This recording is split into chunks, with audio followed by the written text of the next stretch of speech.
Can you walk us through, like, you wake up on a Monday, what do you eat? Steak.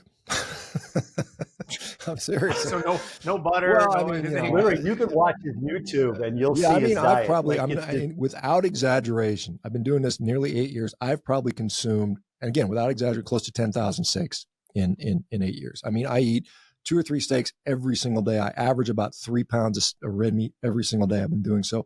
I'm currently in a kind of a leaning out phase, so I'm eating slightly less than that. Over the years, my diet has been, with rare exception, I eat 2 meals a day, at maintenance, I guess. I'm trying to maintain my body weight. I'll maybe eat 2 pounds of steak for breakfast. And then I usually try to eat dinner relatively early if I do. And it's about 2 pounds for dinner, or maybe slightly less. Sometimes I'll have some eggs. Sometimes I'll throw some seafood in there. I'll have some dairy occasionally, a piece of cheese occasionally, something like that. Rarely, I mean, we're talking a couple times a year. I might have a piece of cake. I was like, fuck it, I'm gonna have a piece of cake. But it's such a minuscule part of my diet that it's effectively, I eat meat pretty much exclusively.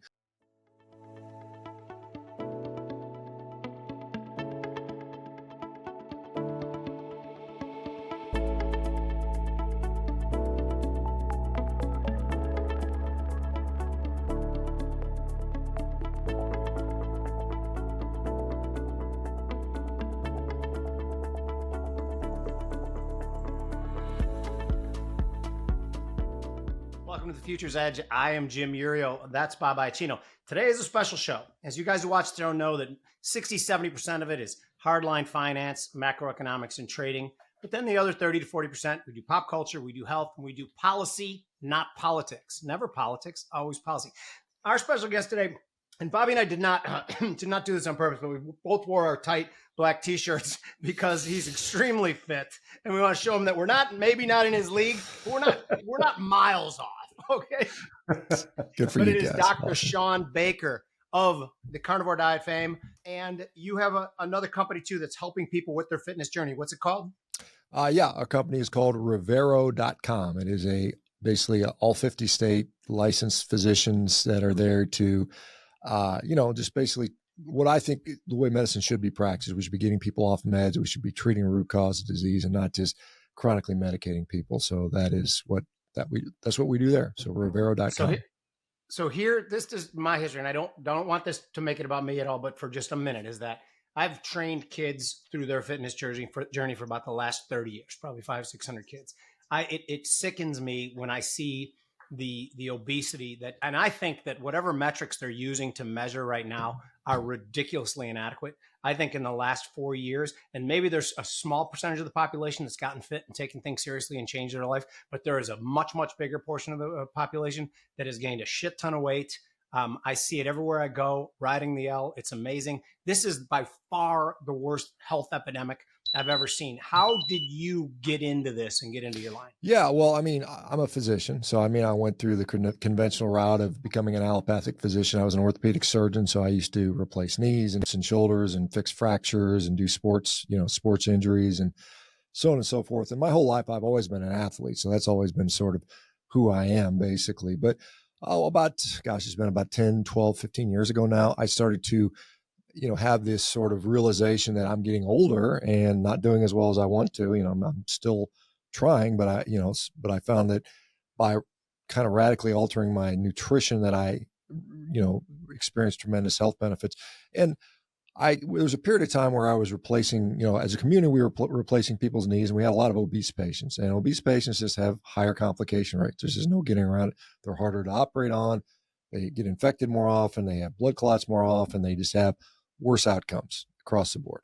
So as a community, we came together and just said, look, we're just not going to operate on these obese patients. We're going to force them to lose weight, which is no small task. I mean, it's challenging to get people to lose weight, as many people know.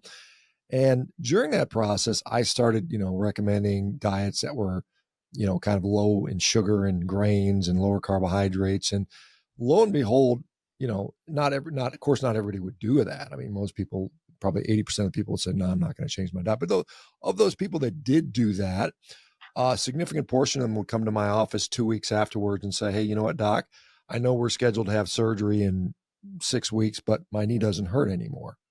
And that was a really sort of revelatory moment for me, that I was like, wait a minute, you've got x-rays that show your knee looks like crap. It looks like a dog had chewed on it and stuck it back in there. And you're telling me your knee doesn't hurt anymore.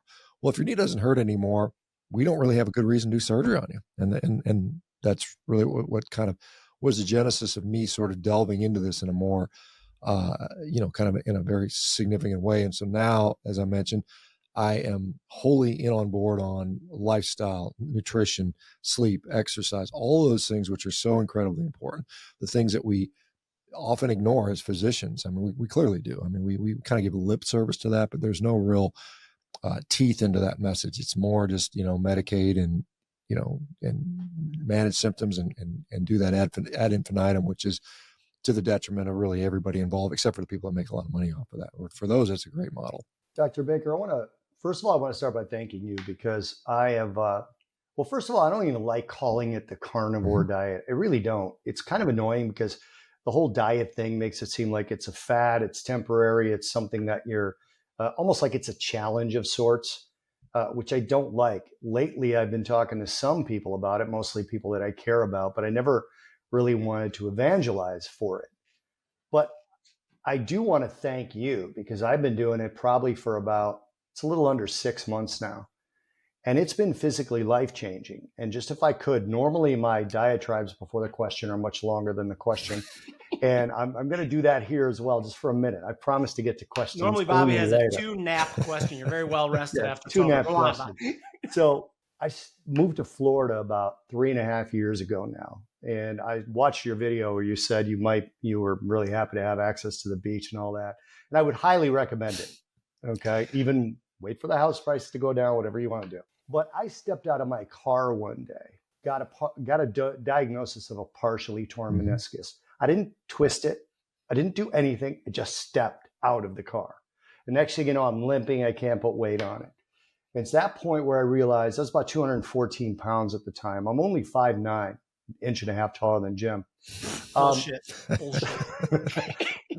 As of this morning, I was 179. Now, through that process, I did a lot of different things. I did 75 hard, I did Whole30, all these things.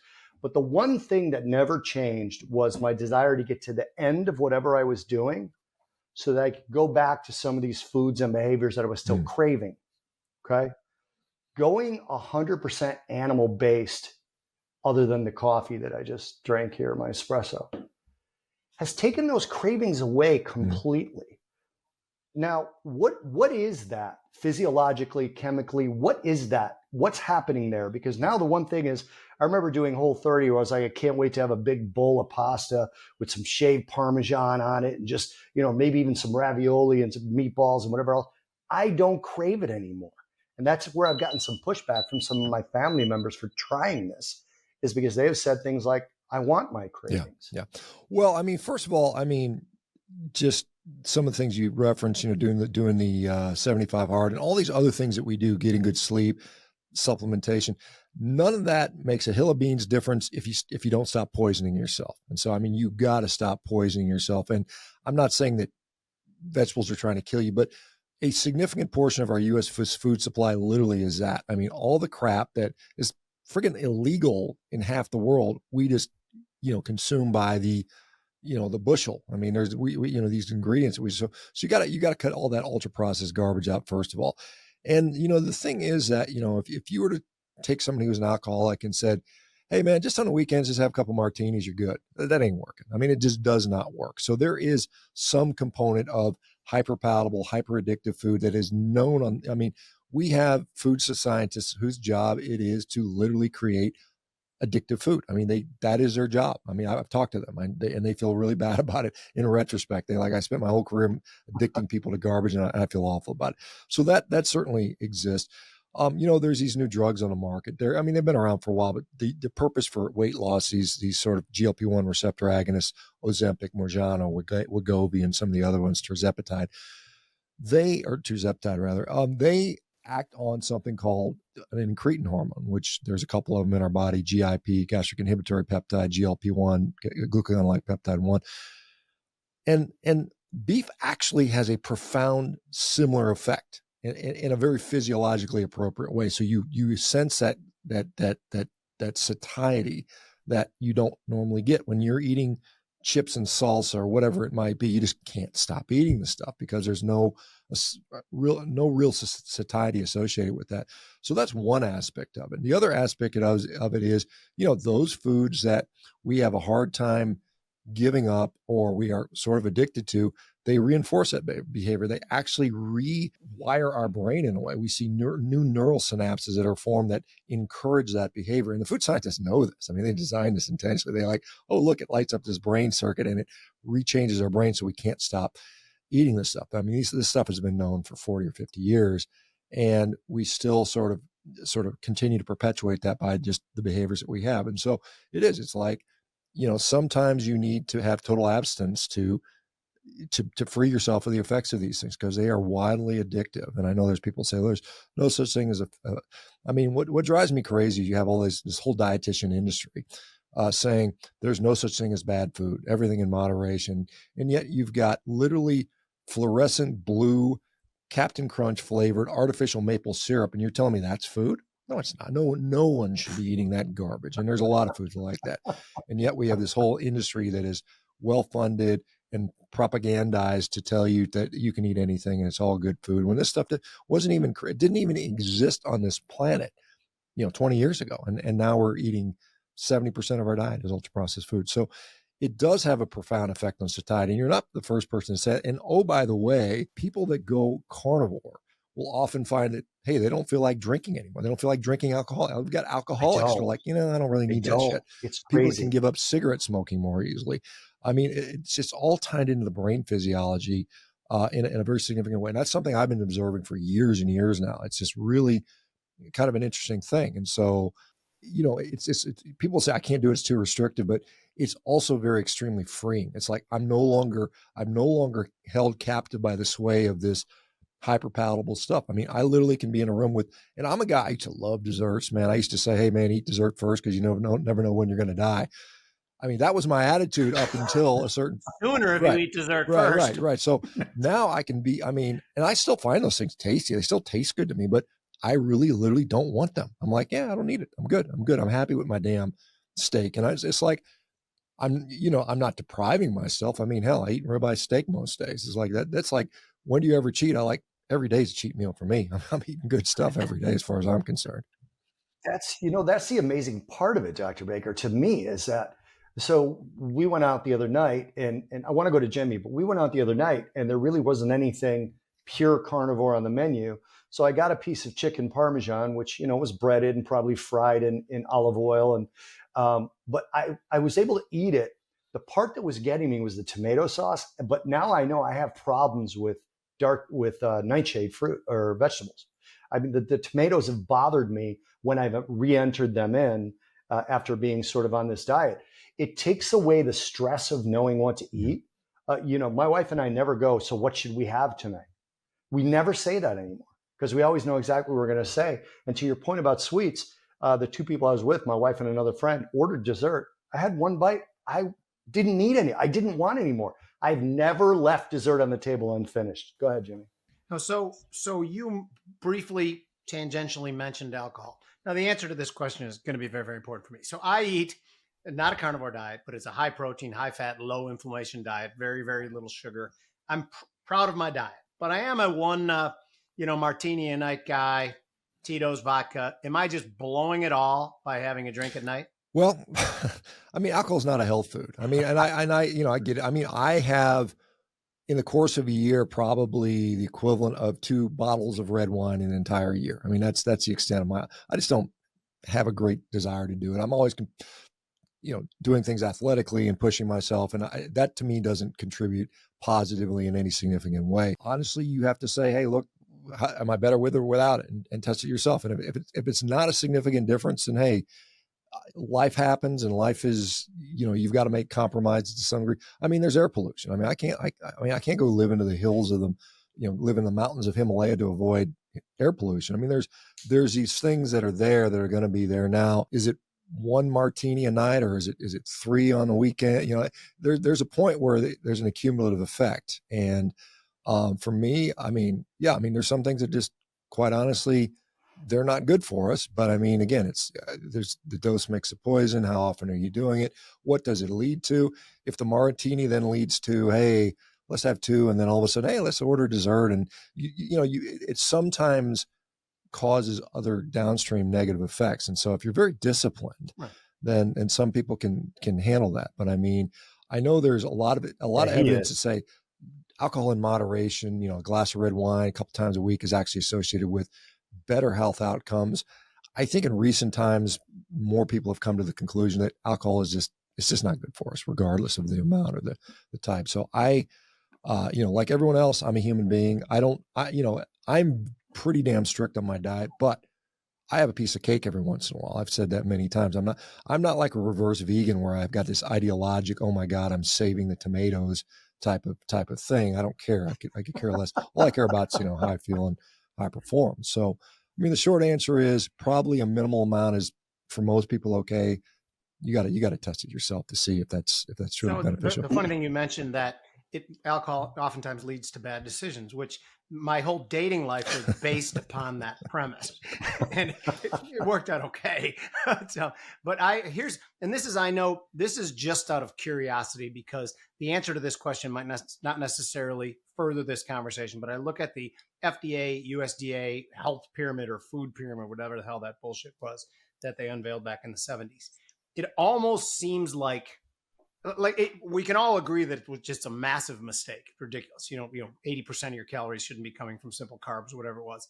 It almost seems like it was malice and it was intended and pushed by different lobbies, cereal lobbies, shit like that. Do you get mad about when you look at that? Do you think that they did this on purpose or they're just incompetent? No, I mean, I think that, I think the USDA, first of all, should not be dictating our dietary policy because USDA's mission is to sell commodities. I mean, we've got corn, wheat, grain, sugar, soybeans, beef, eggs, dairy, whatever. I mean, their mission is to sell all that shit. And it doesn't matter how healthy it is. I mean, honestly, that's where it is. And if you look at the members of the U.S. Dietary Guidelines Committee, 95% of them have financial interest in food companies. So it's honestly ridiculous. And I if I look at, I think we'd be better off, honestly, with just out any policy. Just say, hey, eat whatever works best for you.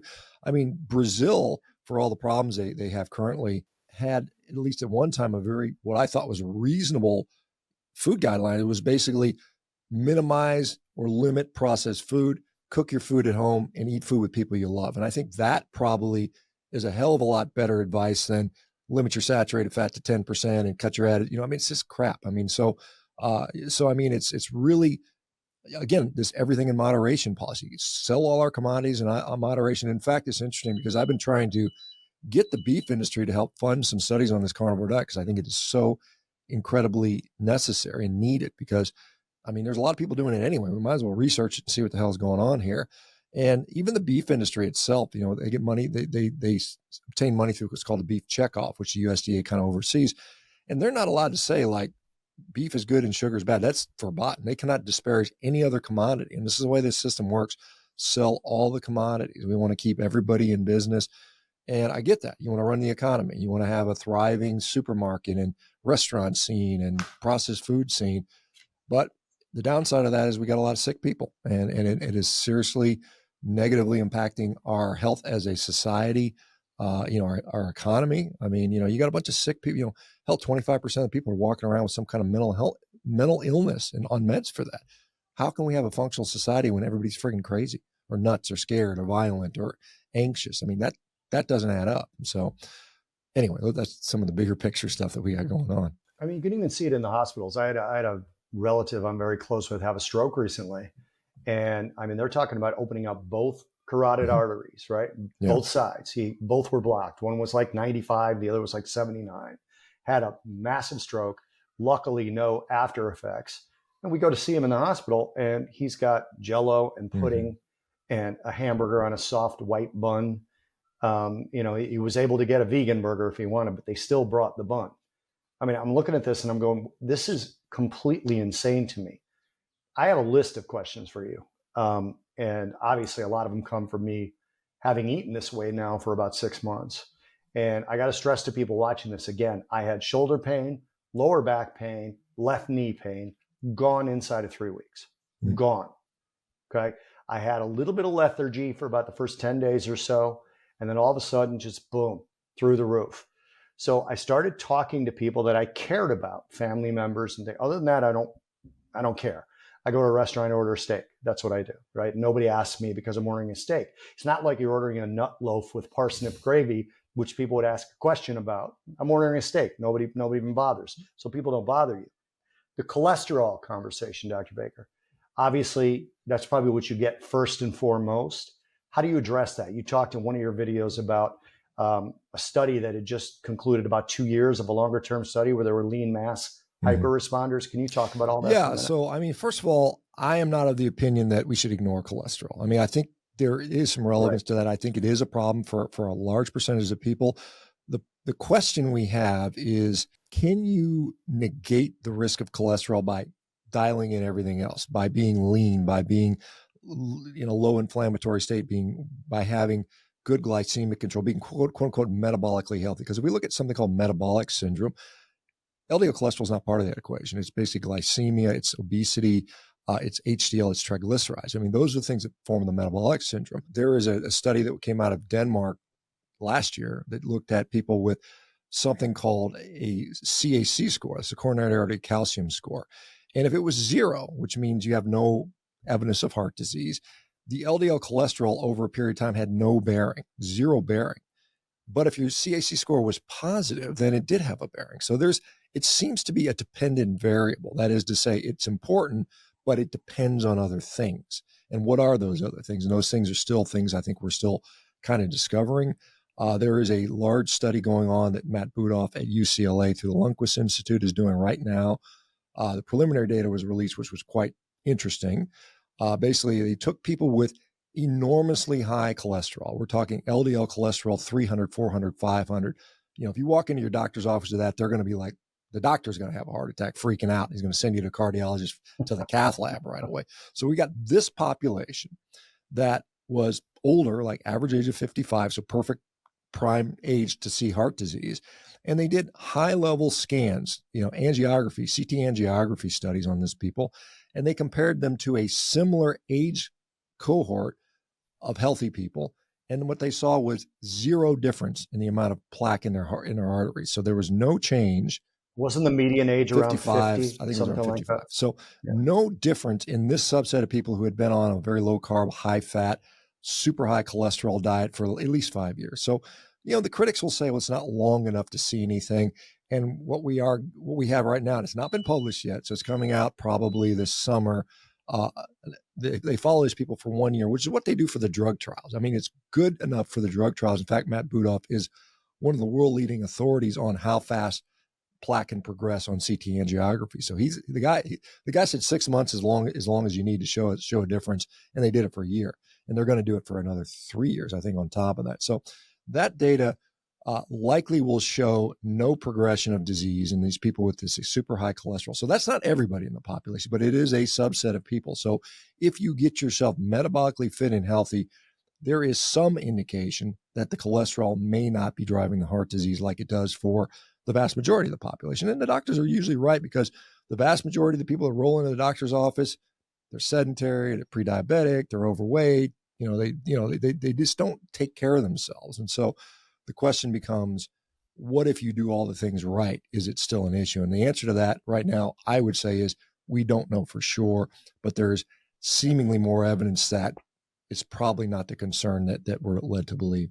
Again, I'll just say more data to come on that one. Okay, can I branch it off? And I want to get some solid takeaways. I know that sugar, alcohol, processed foods. We already talked about those things.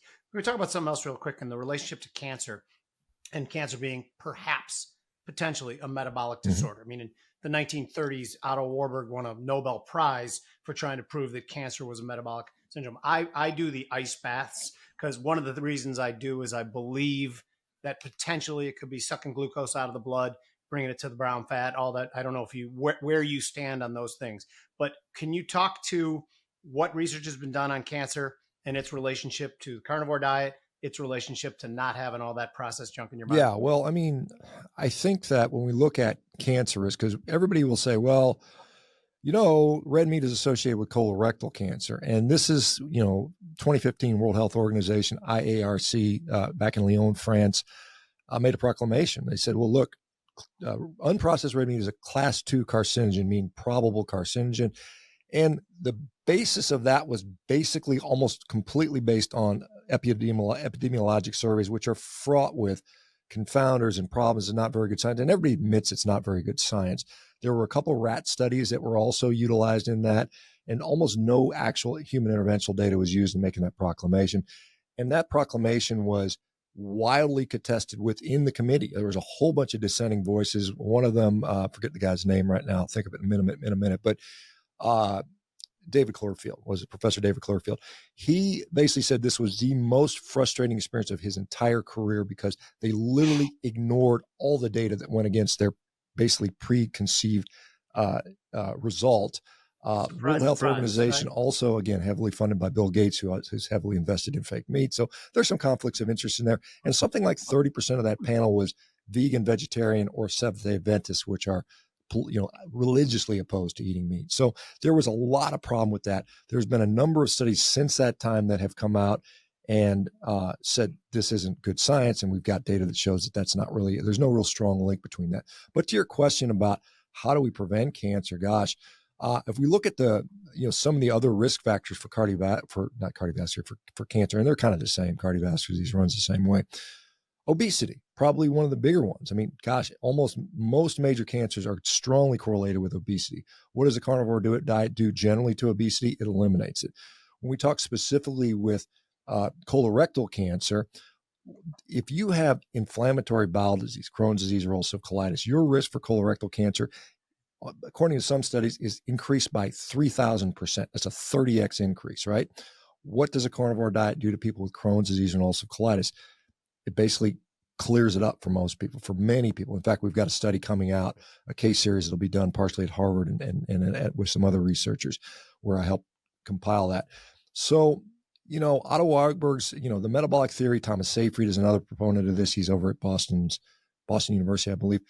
They talk about the fact that, our mitochondria are impacted by nutrition, and things like glucose and also specifically glutamate are fuels for these cancer cells. And if you deprive those cancer cells of these types of fuel, they don't have anything to eat, and they don't grow. And then our immune system, which is constantly surveilling it for cancers. I mean, our body is always having cells that potentially could become cancerous, and our immune system just wipes them out.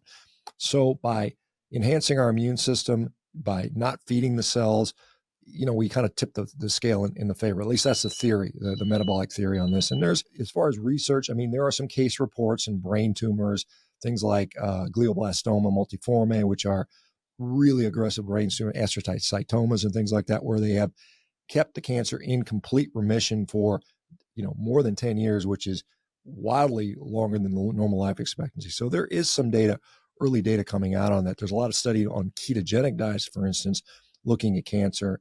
So that data is getting stronger and stronger. The problem really with a lot of this is just the funding. I mean, it's really tough to pay for these studies. They're very expensive to do them to the numbers that are where a pharmaceutical company can afford to spend $1 billion to research a drug if they think they're going to get a 100x return on that. So that's where most of the studies are being done. So these things are slow to evolve. But I do think that irrespective of any treatment you decide for cancer, nutrition matters. I mean, again, stop poisoning yourself is step one. And then if anything beyond that may have a better chance of being helpful. A little bit of a trigger warning for people right here. I'm about to talk about my bathroom habits. So if that bothers you, trigger warning right here. I'm just letting you all know. We never do that for anything, but I feel like this was warranted. And friends that I've turned on to this. I had a friend, I was talking to him about it, and then he got a call from a childhood friend of his out of the blue that I don't know this other person, who said he had lost 100 pounds and his blood work had gotten down to healthy levels, and he swore by it and blah, blah, blah. Separate sort of tentacles of the same octopus, so to speak. So he decided to do it, and he ended up saying that he was constipated. Now, I have another family member that was always gassy, constantly, right? Like in an abnormal way. And I used to tell her, I'm telling you, this is not normal. You should see a doctor, whatever. The two of us started carnivore at about the same time. I go through about half the toilet paper that I used to, if not less. Every Costco trip used to be toilet paper. Now it's every third Costco trip to get toilet paper. People say, aren't you constipated? No, I'm not. I'm not bloated. I just don't feel desire to go. Similar to when I had to recognize that my stomach was full, my brain was just telling me it was time to eat again. I had to realize I didn't have to go, as there were times in the beginning where I would try and force it, and there was just nothing there. I used to joke all the time, it's not ripe, was the joke, right? Can you explain that phenomenon to me and to some people that are watching saying, yeah, I tried carnivore, but I couldn't go to the bathroom? People seem to think having a bowel movement 2-3 times a day is healthy. And if you don't, it's not. Yeah. Well, I mean, again, if we look at what is on the normal spectrum of bowel movements for humans, it is a couple bowel movements a day too. As little as once a week, believe it or not, is considered within the normal range of human bowel frequency. And obviously, what is the purpose of our colon? I mean, part of it is to store waste until we can get rid of it in a convenient time, right? The thing about a carnivore diet is because you're not consuming really any fiber, and there was just a brand new paper just came out, was just published, showing that people that consume a higher fiber diet have triple the amount of feces that they're going to have to deal with, and much of the nutrition that they're consuming is actually excreted in the feces. So you're like literally like flushing food down the toilet when you consume it that way. So when you're on a carnivore diet, almost all of your nutrition is absorbed in the small intestine. So you have very little waste product, which if you have dogs are great on carnivore because you're not having to clean up dog crap all the time. It's cut down tremendously to about, a third of the amount. So that is a normal finding, is just, once it's dialed in, and there are some transition issues that occur sometimes, but once it's dialed in, you just go to the bathroom less. And it depends on, depending on how much I'm eating, sometimes I'll have a bowel movement every day, sometimes it's every other day, sometimes it's twice a day. It just depends on how much I'm eating, but I eat a lot. I'll put down 5 pounds of meat in a day. So, I mean, it's like, and I'm like 5 pounds of meat a day, and that's all that came out, this little teeny bit. So it just tells you the efficiency of what you're doing. And we are well designed to absorb meat. That is what our digestive tract is very, very good at. And this sort of belief about, meat rots in your colon is nonsense. There's no evidence of that. Think about that. If you think about the times you've looked in the toilet and saw what you pooped out of you, how many times have you seen a piece of steak floating in there? Never. And if you did, there's something really wrong. You might see some corn or some collard greens or something like that, but you never see meat in there because it is completely and utterly absorbed in our body. And that's good nutrition. That's what that's why we eat, is to get nutrition. And this is the most efficient way. You think about it, of all the planets that have ever swam, crawled, flown, walked on planet Earth, something like 85% of them have been carnivore. They have had a carnivore preference because it's more efficient. It is a more efficient way to do this. And the herbivores require all this specialization, specialized digestive tracts to extract the nutrition out. I liken it to like, if I were going to build a brick house, I'd like to have some bricks available, right? It'd make it a lot easier. But if I got straw and mud, then it's a lot more work. And that's the same thing. When we're building and maintaining animal tissue, animal cells, well, guess what? Consuming a bunch of animal cells is just more efficient. When you got to pull apart cellulose and do all this other stuff, you got incomplete amino acids and poor ratios. It's less efficient. So this is a very efficient way to digest, to nourish ourselves, and you don't have as much waste. And that's what's going on with that. I'm an every 3 to 4 day guy now. It scared me at first. Still sticking with the poop conversation, Bobby? Yeah. You're gonna really force Trigger warning is not over yet. Christ. It's literally an every 3 to 4 day thing now. And I'm amazed by it because I'm not constipated. I'm not bloated. Changing the subject real quick. You mentioned dogs. Okay. So recently we had a dog that was having some problems, switched her to the farmer's dog, which is a fresh frozen food. And something that was driving me crazy was she's on the beef package, and I find corn and lentils whole in her poop, literally whole. And I realized, okay, so what am I doing? I'm not eating anything anymore except basically meat, butter, and eggs. And I have this wonderful digestive tract that I didn't have before. The dog is literally shitting out little lentils. And I want to call the company guy, is this filler? I mean, is this so you could charge me more, less? What is it? You said dogs do great on carnivore. I've been thinking about doing that.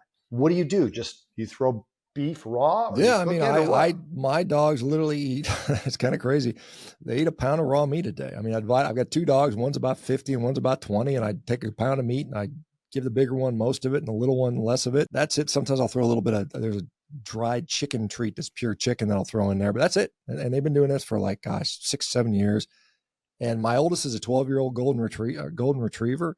And I took her to the vet and she goes, she couldn't believe the dog was 12. She goes, I never see dogs in this good a shape. So, I mean, if you got an old dog that farts and scratches and is gray in the face, do an experiment, stick them on a carnivore diet for 3 months and you'll watch that dog regress into almost a puppy. And that should give you some level to show you how much diet impacts us. And humans the same way, like you mentioned, your joint pain went away.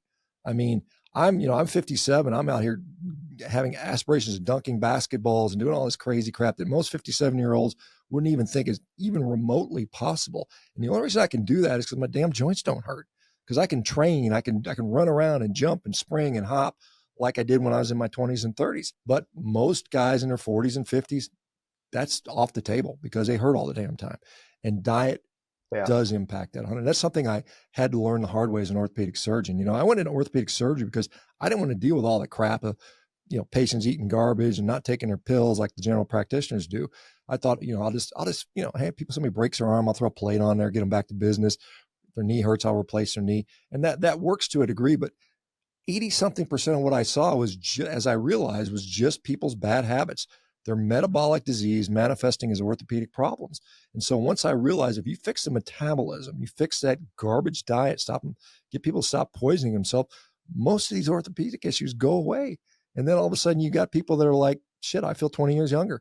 That's a good thing. That's a good place to be. And I'll say this to Jimmy, because Jimmy and I, we're similar in a lot of ways. Like you said, he's basically a ketogenic diet with a couple of outliers like his vodka. But Jimmy and I talk about this all the time. Friends of ours will be like, because we're both, you have world records, like the rowing world record, which I want to talk about. But, Jimmy and I are casual athletes. We work out. Jimmy does plyometrics. I know you talked about that a little bit, Dr. Baker. And we could touch on that if you want, Jim. How many friends do you have our age? We're both basically 57, right? And how many friends do you have our age? Yeah, Jimmy's a little higher than that. That like say, oh, we're old now, bro. Everything hurts. It's because we're old. And I'm like, nothing hurts on me anymore. Literally nothing. Yeah. I generally tend not to hang out with downer people that, that bring me, because I'm not interested. I'm like, hey, you guys go, I remember when I was competing in the Highland Games and there was a guy, Mike Babb, he played for the Cincinnati Bengals and he was competing. He was doing pretty good still. You're looking young. And I was in my 40s time and he was like hanging with us and he goes, oh shit, it's my turn. I got to go back with all those old fuckers. It was just like, because he didn't identify with those guys. He said, I don't want to hang out with those guys because they bring me down because they're like, my back and I'm on all these meds. It's like, F that stuff, man. Let's just get after it. So, yeah, I think it is a very small minority of people that are actually feel good as they get older. And it's just, you can see by about age 40, you get these people that are just, they're already dead. They're just waiting to be buried. And you got a small percentage of people that are like, hey, life is still good. Let's have fun. So, it's such a big difference in quality of life. By the way, this is one of my favorite conversations we've had in a long time. I just want to get, there's something I missed because my dog was going in for cancer surgery on Thursday and going to remove part of her back foot. She's 11. You feed it just raw. You feed your dog just raw ground beef. Is that what you said? Yeah, it's interesting because I fed him cooked meat for a while. And one of the problems, and we see the same thing with humans, is the rendered fat, they end up having diarrhea. So they actually tolerate raw fat better. And dogs are freaking wolves. Literally they're bred down wolves. They should have the same diet as a wolf, basically, and it's a bunch of raw meat. So they do, it's arguable if you want to add some organs and some uncooked bones. That's potential, but I just literally give my dogs friggin' cheap ground beef that I can get at the grocery store. And that's what I feed them. I think I spend about, $4 or $5 a day feeding my 2 dogs, which I think, if you care about your animals, you might as well, if you want to have animals, at least treat them well. It's not that less. I'll just stop my cup of coffee. Exactly. Right. So, and they're happy. Those dogs are like super excited. It's like me, when I sit down to a friggin' ribeye steak, I'm literally dancing around. I'm drooling. My dogs are the same way. Like, hey, it's time to eat. And they know it's good for them. Want to hear something funny? Before we started taping, I actually came home early and made myself 4 scrambled eggs cooked in olive oil because I didn't want to keep talking about meat and be hungry the whole time we were filming this. I swear to God, I did that. But can you walk us through Like you wake up on a Monday, what do you eat? Steak. I'm serious. So no butter, Well, I no mean, anything. Literally, you can watch his YouTube and you'll yeah, see I mean, his I've diet. probably, Like, without exaggeration, I've been doing this nearly 8 years. I've probably consumed, and again, without exaggerating, close to 10,000 steaks in 8 years. I mean, I eat 2 or 3 steaks every single day. I average about 3 pounds of red meat every single day. I've been doing so. I'm currently in a kind of a leaning out phase, so I'm eating slightly less than that. Over the years, my diet has been, with rare exception, I eat 2 meals a day, at maintenance, I guess. I'm trying to maintain my body weight. I'll maybe eat 2 pounds of steak for breakfast, and then I usually try to eat dinner relatively early if I do, and it's about 2 pounds for dinner, or maybe slightly less. Sometimes I'll have some eggs. Sometimes I'll throw some seafood in there. I'll have some dairy occasionally, a piece of cheese occasionally, something like that. Rarely, I mean, we're talking a couple times a year. I might have a piece of cake. I was like, fuck it, I'm gonna have a piece of cake. But it's such a minuscule part of my diet that it's effectively, I eat meat pretty much exclusively with. What about chicken? You didn't mention chicken at all. Do you have a problem with Not chicken? so or no? much. It just loses its appeal. It's one of those things. It's like, if I'm going to does. go to the store and It really like does. buy stuff, I'm like, I don't want chicken. I mean, it literally becomes, maybe a part of the fact because it's relatively lean and because I'm not consuming carbohydrates, I need energy. And where am I going to get that energy from? It's got to come from fat.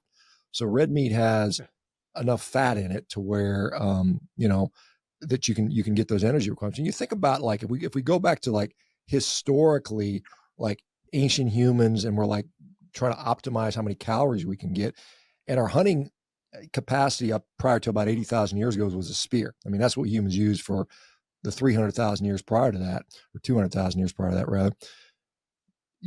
How many chickens are you going to get with a spear? How many birds are you going to kill with a spear? Not a lot. So we were probably pre-wired to eat big, fatty, grazing animals that we could catch and kill. And those started out a lot. To be honest, it's kind of funny to read the history of what humans used to eat: elephants, mastodons, mammoths, lots of energy, relatively, believe it or not, easy to kill. Before that, we were eating a bunch of turtles. We were eating these giant tortoises because they were protected from every other species except for humans who could flip them over and crack their shell with a rock.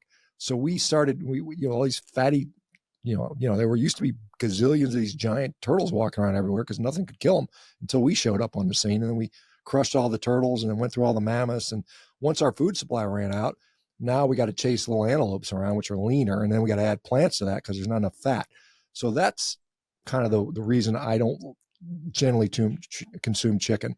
I mean, I don't mind it. I think in the last, I remember I went to a party and they ran out of food, so I had to eat chicken. When I would say they ran out of food, they ran out of meat. So I was like, only chicken left. I was like, okay, damn it. So anyway, I have like 2 questions that we have to get in, and we usually go about an hour, so we get about maybe 20 minutes left. We usually lie to our guests and tell them we're going to keep them for 25 minutes, but then we keep them for an hour. Yeah, we are liars. Spread that around.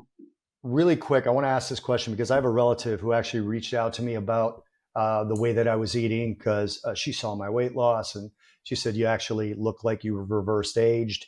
And she asked me about it. And so I told her and she adopted it. But 2 things about this particular person. Number one, she hates the taste of red meat. Like literally she does eggs and cheese and burgers and cheese, and that's it. Every once in a while she could throw a filet on there. I'm like, make sure you throw butter or cheese or something because you got to get the fat. But she dislikes the flavor of red meat. That's number one. Number 2, she is going through menopause. So she's very up and down. Do you have any experience with the second part of that statement where menopause is kind of making her weight fluctuate differently and this and that, or is that something you don't want to speak on? And number 2, any advice for someone who doesn't like the taste of red meat? Well, I've got, I don't understand. Like I saw your laugh. To me, it sounds like a mental. No, I'm just kidding. I wouldn't say it's a mental disorder, but no, I mean, I think, some people have been conditioned not to like it over a period of time. They've associated whatever they associate with it. And so I think that, she's always been my wife, when I met her, she was sort of just transitioning out of vegetarianism. And she had like all kinds of gut issues. Same with my wife. And she was eating fish a little bit. And it took me something like 5 years before she would eat red meat. And she finally had her first hamburger. And I remember so excited. I got her to eat red meat. And literally now, I mean, she's steak every day. Give me a steak. I want a steak. What do you got for me? And I need steak. So I mean, there is just a period of time where, I mean, if you're going to stick with this and, can you do a diet without red meat? Yeah, you can. I mean, is it maybe harder or maybe less optimal, perhaps? I mean, Vilmar Stefansson, who a lot of people quote as sort of modern pioneer in this whole thought process. He's the guy that lived up with the Inuit Eskimos up in Alaska and Canada for all those years back in the early part of the 20th century, and then said, "Hey, I just ate meat for 12 years." No one believed him, so he did that experiment where he locked himself at Bellevue Hospital, and they fed him meat for a year, and lo and behold, he lived and didn't die and was great in health. But he said that when he first got to when they got stuck and their supply boat couldn't come in, they had to eat only fish for like 4 months. He was totally fine. He said, "That's the best I've felt in years." So it is doable in that regard. And, maybe it's just one of those things where you just kind of gradually find what it is. And some people will find like a ribeye steak. I love a ribeye steak. I eat every little bit of all the fat and everything. But there are a lot of women particularly who've been conditioned. Oh my God, fat is bad for you. They cut all the fat off, or, they don't like their steaks to be red. They like everything well done and dry and leathery. I'm like, oh my God, you're kind of like, some of it's like a mouthfeel. Yeah, it is. So there's some of that. So, I mean, it's, it's like you can train, like, there's ways is like, if you need the fat and you can tolerate, say, a filet, well, spend a little extra money, get a prime filet. So you get more fat in there, because you got to figure a way to get that fat in there. And, rendered fat you can add, it can cause some GI issues. So that's one thing. With regard to the menopause, I mean, yeah, it's a tough time. I feel sorry for women because, they got to deal with that. And it definitely throws a number on a lot of women. But one thing I will tell you is that I see a lot of women that are in various stages of their reproductive life, whether it's pregnancy, perimenopause, menopause, and so on and so forth. And without problems with fertility, without exception, most women will comment that this type of diet vastly improves their symptoms, or hot flashes, pain, sleeplessness, general dysphoria, their ability to get pregnant, the healthfulness of their pregnancy. So, I mean, there's a transition period. I mean, that's just going to take whatever it is, 2 or 3 years, or however long the menopause lasts. I mean, it's, generally, if you haven't had a menstrual cycle within a year, then you're considered to have completed menopause. I mean, I believe that's the conventional definition of that. So there is, I think generally the same rules apply. I mean, get good sleep, don't be sedentary, get some regular exercise, do strength training. And then the diet becomes important. And some women in particular, women are fatter than men. I mean, I'm not saying it in a disparaging way, but women carry more body fat than men for a reason. True. They have breasts and extra weight because they're designed to nourish a child, and they need those reserves. So women, sometimes they need a little more fat, they need a little more energy. Some women claim they need a little more carbohydrate to make this work. So I think there are some things you have to do. And there is some evidence that the time of menstrual cycle, whether in a luteal phase or not, they have changes in a little bit of things. But I mean, in generally, a lot of people like cravings for chocolate or sugar or something like that. That generally makes things worse. I mean, it's a short-term fix for a problem that ultimately it makes you worse. And so, yeah, we could talk for hours on women alone. In fact, when I went to medical school, I remember a guy complaining. He said, if we didn't have to learn the damn women's reproductive system, we could cut this whole process down by a year, because there's so much to it. But yeah, I deal with a lot of women in their, late 40s, early 50s, early 60s that are in this sort of perimenopausal group. And yes, they do struggle more so than the men do. Sorry for the women listening, but you can get through it. And I think it's something that there are a few, I think, nuances there. Do you know who Dan Go is today? A fit founder? I believe I'm familiar with the name. I can't say I know in detail, but yeah, I think I've seen the guy. Well, anyway, he was saying that he's a fan of yours, and he's just loves the fact that you're trying to push people toward a more healthy lifestyle. He was under the impression that you have since, in the last, I don't know how much time frame, entered more fruit into what you believe is the ideal diet. Based on this conversation, it does not seem like that. I mean, this is it's interesting. This is internet headlines and stuff like that. I included apples in my diet for 1 week for a very specific test I was doing. I was looking at this. There's a theory that if you are low carb, this is based on something called the lipid energy model. If you are very low carb and you're glycogen depleted, your liver, in order to get energy to your cells, which need that, will upregulate the trafficking of lipids, and cholesterol will go up. So can you reverse that by consuming carbohydrates? Well, there's a lot of evidence that you can. In fact, there's been several now published studies in the literature that shows that. So I was experimenting on myself, just maybe out of boredom. I don't know, because I want to just, I want to experience things that I'm talking about. So I said, I'm going to eat 100 grams of carbohydrate per day. And I use apples just because I was like, oh, I like apples, they're convenient. And I did it for a week. It did not have a major effect on my particular LDL cholesterol, just because probably I was already eating a lot anyway. So I don't think I was glycogen depleted. That was it. I did it for a week and I didn't feel very good. In fact, my guts were like, oh, it just really bothered me in a little way. So I said, okay, that was it. But that made a headline. I did an interview with a guy named Thomas DeLauer. He said, Carnivore King eats fruit now, or something like that. And that's, nobody listened to the interview. And so it's just basically, no, I don't eat fruit on any regular basis. I mean, in the course of a year, I probably have the equivalent of one apple's worth of fruit. I mean, just because I'm not a purist dogmatic, but I just don't eat it. I don't have a desire to eat it. I perform extremely well without carbohydrates, which I know goes against what most people believe when it comes to athletic performance. But anyway, it is what it is. I mean, I do what I do, and I do it without any significant carbohydrate. I wanted to talk a little bit more about REVERO because I actually was on the waiting list. And Dr. Baker, I told you a couple of days ago that I got the good news that I can fill out my application. And one of the reasons that I fill it out is, and you jump in and correct me anywhere I'm wrong, Shawn, is that REVERO is being put together for some of the reasons we've complained about, to get people healthy in ways that don't necessarily involve surgery, don't necessarily involve prescription drugs, but ways that we can actually sort of control our aging, can't stop it, can't reverse it, but control our aging and actually talk to doctors who are diet focused rather than pharma focused about what's going on. And I'll share, I'm not going to share numbers, but I'll share something that has me a tiny bit concerned.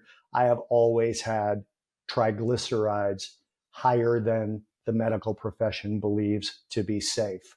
Okay, I know I'm not at risk for pancreatitis. I'm not anywhere near that high, but that's what I want to discuss at REVERO. And I don't want to discuss it with regular doctors because I'm just going to get a prescription. Yeah. My entire family on both sides has had high cholesterol. I could go back 3 generations. There's been not one heart attack and not one stroke that anybody can find. And I'm not saying that these things are hereditary. I'm just saying, why didn't they have them? They were all fatter than me. Most of them still are.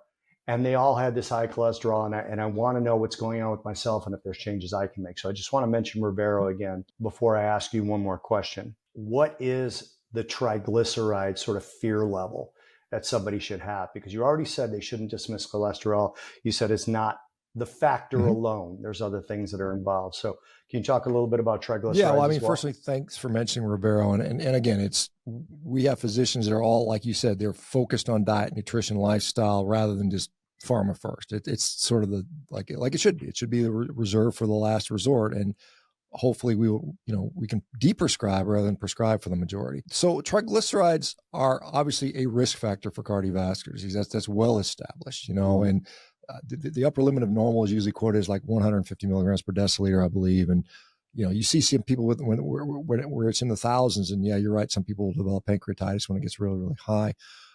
There's a couple of things to realize when you're testing for triglycerides, because generally lowering carbohydrates often will bring down triglycerides. That is very well established, right? We have to realize that triglycerides are very responsive to when we eat.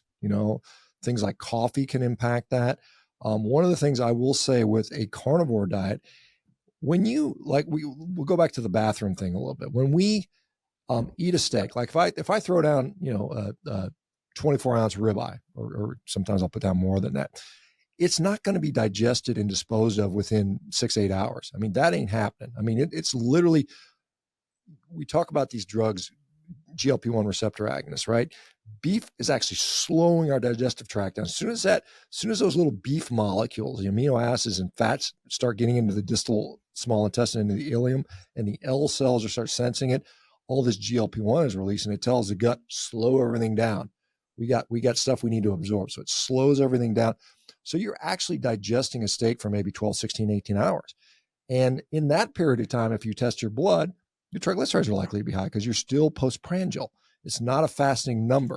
So if you want to test triglycerides in a steak eating state, I would suggest you fast for 18, 24 hours, then get it again and then see. Also, coffee can, for some reason, a friend of mine, Dave Feldman, looked at this and saw high triglycerides, and he found that in a significant percentage of the population, coffee seemed to impact their triglycerides, and often it raised it. So those are a couple of variables you just have to be mindful of. But in general, triglycerides, there's some evidence that something called de novo lipogenesis has to do with that. And so sometimes it's just excessive energy. And so my prediction is, as you get leaner and leaner, as you perhaps any visceral fat that may be remaining is being washed out or, or metabolized out, your triglycerides will fall, particularly given you pay attention to the timing of the test, because that is critically important, particularly for triglycerides. So that's something to, that's really important for me to hear, because my doctor, who I've gotten the blood work on, he the last one, he goes, everything looks good, just your cholesterol's high.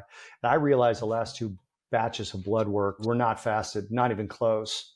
Like I might have had a ribeye the night before and 4 espressos before I went and got my coffee pulled, or my blood is coffee, before I went and got my blood pulled. So it's nice to hear that that's actually could be a mitigating factor there. So Dr. Baker, this will probably be the last question, then we'll let you go. Sorry about that. But we mentioned, for people who don't want to jump in and be where you two guys are, where they just eat steak and bobby eggs and butter, we mentioned foods to avoid that are contra to the whole health journey. And that would be, obviously, sugar is the top of the pyramid, in my opinion, and hopefully yours too, but I'm not putting words in your mouth. Processed food, alcohol. What other foods do you think are really a sock to the nards for a good, healthy diet? And Bobby, we are trying to bring back the word nards. It kind of went out in the 70s and 80s. We're trying to bring it back. I like it. And on top of that question, Dr. Baker, what's a vegetable that surprises people that they maybe should get away from, that kicks their metabolism in the nards? Well, I mean, I think, the donut is probably the prototypical worst food you can come up with. I mean, it's refined grains, it's sugar, and it's some, unnecessary oil, basically. It's just, and it's very, hedonically pleasing, and it's hyper palatable. And I think, the thing about processed foods, it's interesting.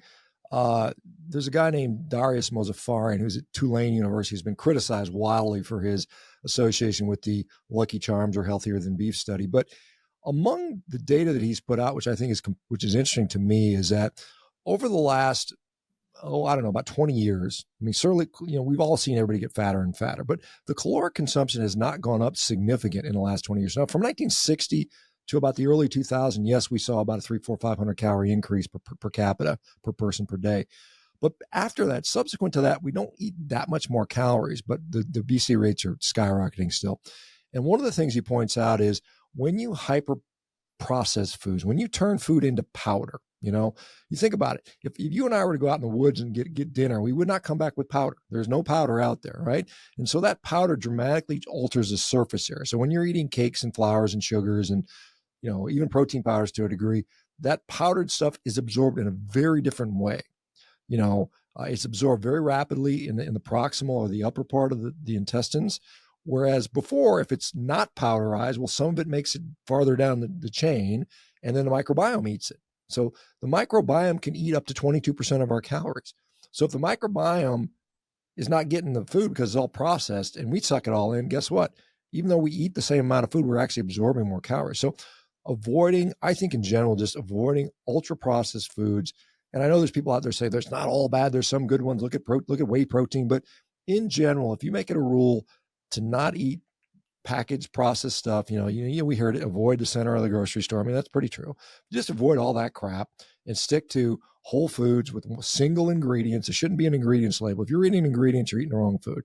I mean, in general, obviously, there's somebody I want to put mustard on my damn, whatever hamburger and what's in the mustard or something like that. But that's probably the biggest thing I can tell people. If we can just avoid that, probably most people would do pretty well with that. And that includes obviously a lot of sugar. I mean, if you go to this grocery store and flip over boxes, it's going to have some form of sugar, some form of refined grain, and some oil, some canola oil, soybean oil, whatever, even butter. It just doesn't really matter. I mean, it's just this wasteful calories which are devoid of any nutrition, and that's making people sick. As far as vegetables are concerned, I don't know. I mean, I don't like vegetables. I never liked them as a kid. I don't like them as an adult. I was forced to eat them. My dad, taste my wife's eggplant parmesan. You change. Well, anyway, yeah, but I mean, you wouldn't eat a raw egg. But I mean, that's because it's disguised by the cheese and the other stuff. I mean, it's if you just eat like plain eggplant, you'd be like, F this, I ain't eating that stuff. So, I mean, you think about it, eat a vegetable by itself with no dramatically altered seasoning and flavoring. And it's like, these things suck. So I don't know if I could give you one, all plants have some level of toxicity. I mean, that's the truth. I mean, course, humans have been eating them for millennia. Not everybody's dead, not everybody's dying. So there's some level of what's the dose, what's the tolerance of that. I mean, most of these plants have, they've been fighting against fungi and insects for hundreds of millions of years, well before we came along. And so most of these things, like caffeine, is a neurotoxin for insects. But it has effects on the human body. But so, it's like, there are, like, for instance, everybody loves cruciferous vegetables, broccoli and cauliflower and all these things, kales and all these things. And they can be high in things like goitrogens, which can negatively impact the thyroid for some people. Here's an interesting statistic. Autoimmune diseases are on the rise, and they've been going up and up and up. But the vast majority of people impacted by autoimmune disease are women. It's almost 2 to 1, right?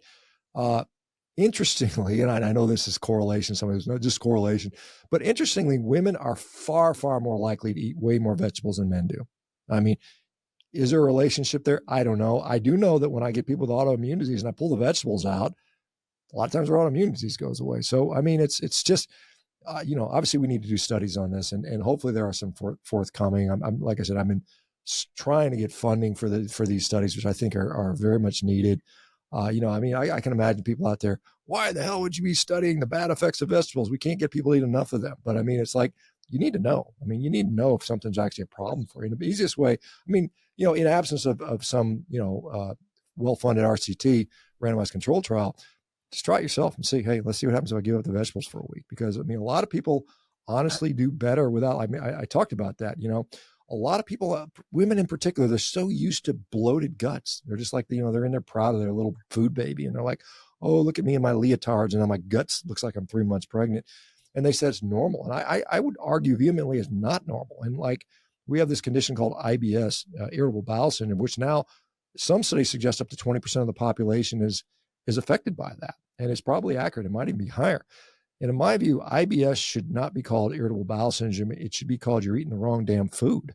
And, because your gut should not hurt. I don't know, Bobby, you can comment on me, but when you eat a steak, when I eat a steak, man, I don't even know I'm digesting anything. It's just like, I literally could go out and run around and I don't feel anything, which is how I think your system is supposed to be.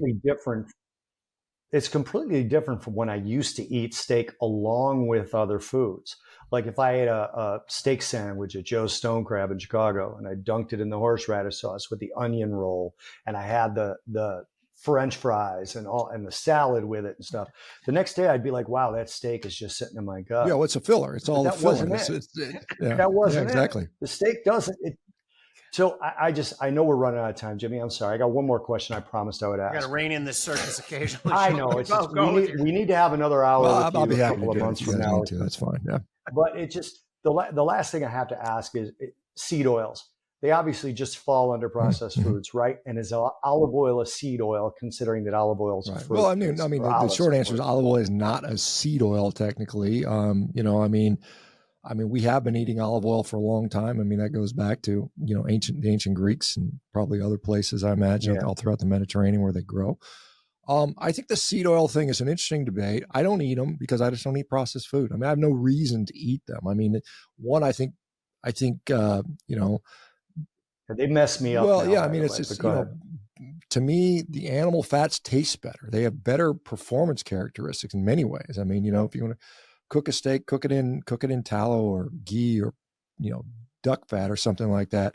Whether they are uniquely dangerous is debatable. I know there's people that are very vehement about on both sides of this.